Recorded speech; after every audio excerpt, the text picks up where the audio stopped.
Hello and welcome to Makeshift Minis. I haven't made something from scratch in a while, so I figured I'd flex my creative muscles. Things didn't go quite according to plan, but the results speak for themselves.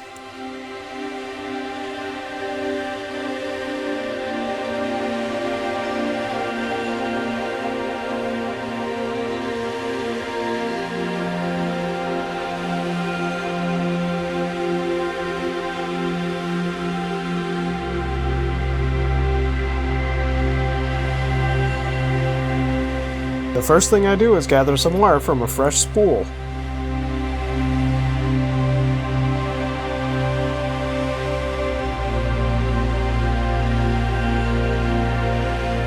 By using an awl, I can put holes in bottle caps so I can thread them on the wire like beads. My initial plan was to glue all the bottle caps together to make a mechanical worm, but the wire wasn't sturdy enough to support the weight.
With my initial plan out, I need a solution, so I look around for some straws. Once I cut them up, I can use them to make the body of the worm.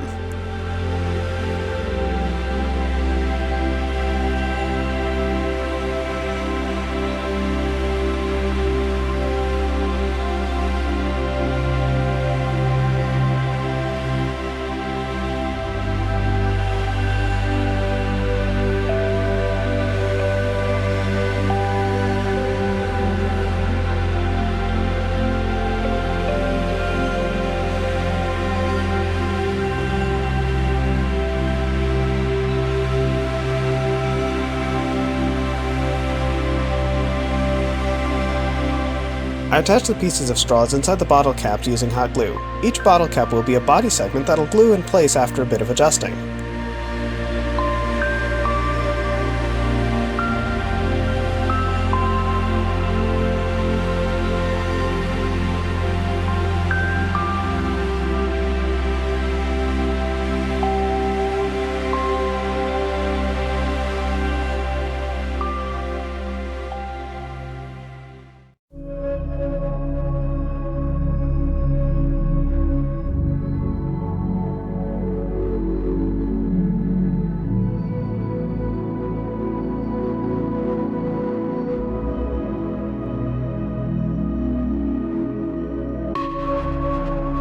To make the worm's face, I use 3D printed parts as well as some other odds and ends I found in a bits box. Since everything's so smooth, it needs a little bit of roughing up for the glue to stick.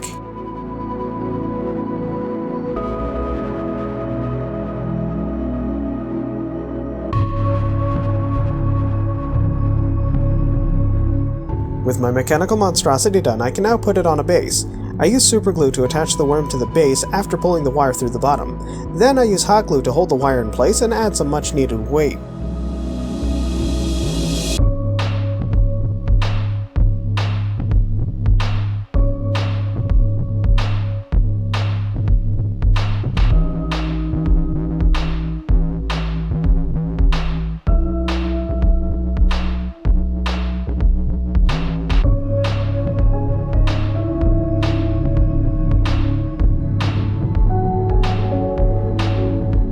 With the figure done, now I can get to work on the base, starting by spreading superglue around. Once I have an even coat, I cover everything in borax.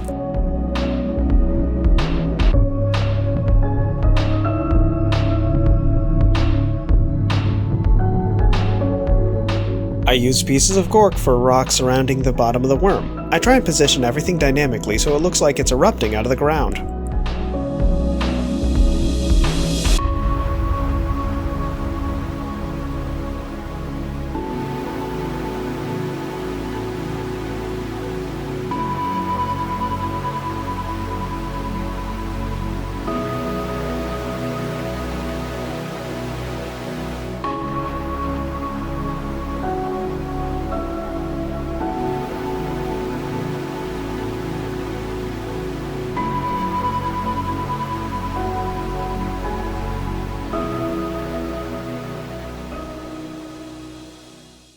As usual, I'm going to be using the underpainting method, especially since I'm going to be using metallics, so after priming the worm, I base coat it black.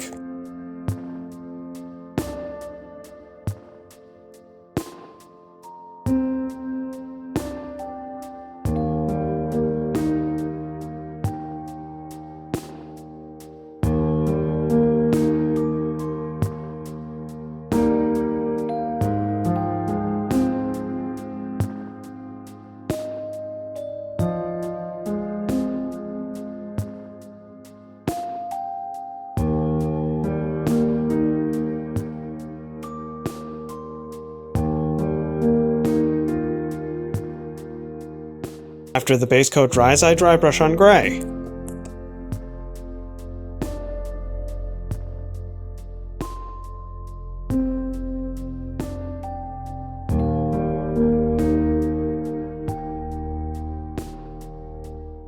Dry brushing white really helps highlight the mechanical details on the worm's face.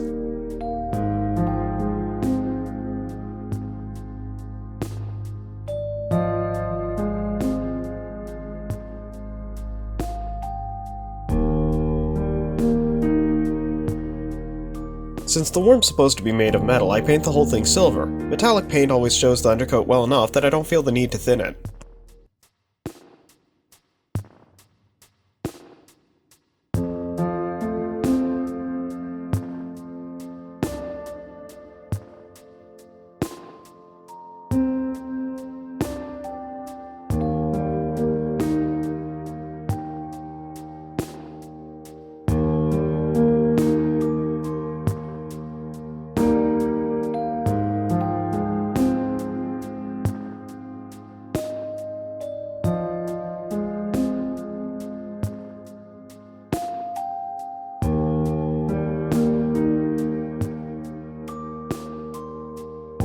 I imagine this creature would be tunneling through dry and arid dirt, so I paint the base a warm brown. I'm not sure why, but I always associate machines with Desert Wasteland, but that might just be Mad Max.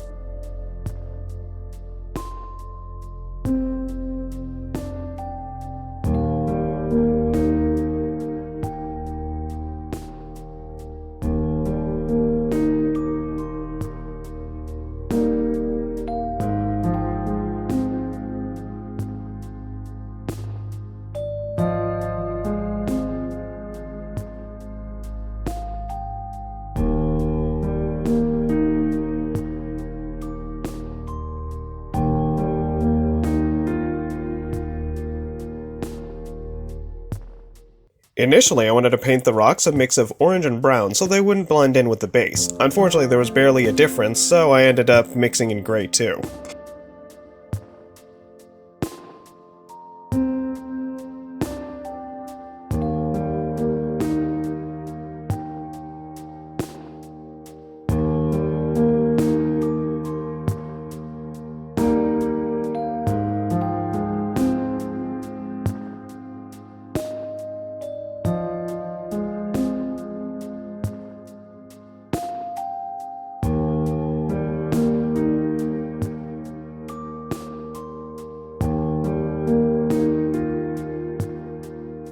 For a burrowing creature, it's looking way too clean, so I'm gonna fix that. By painting on a glaze made from red, orange, and brown, and then dabbing off the excess with a paper towel, I get a wonderful rusty look.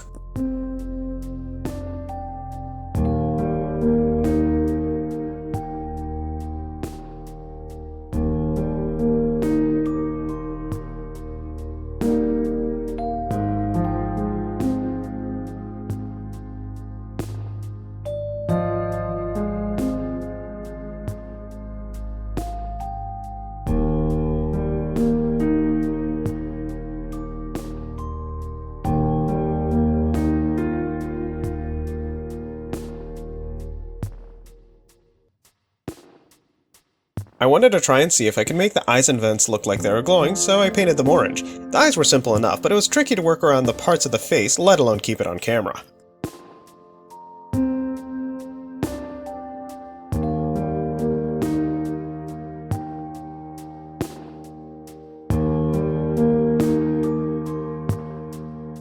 Using a bright yellow, I highlight the edges of the vents and dot the eyes. Hopefully this works and makes things look like they're glowing.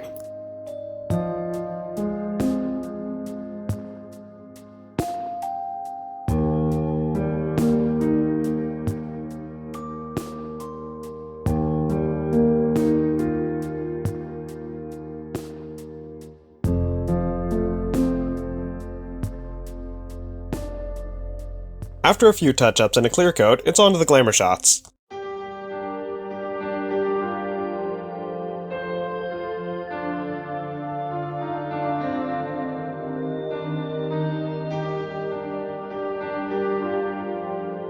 When I set out to make this mechanical worm, I was hoping to make the whole thing out of bottle caps. Now, that didn't work, but I can't say I'm disappointed. With all the tubes and rust, it really looks steampunk or from a post-apocalyptic wasteland.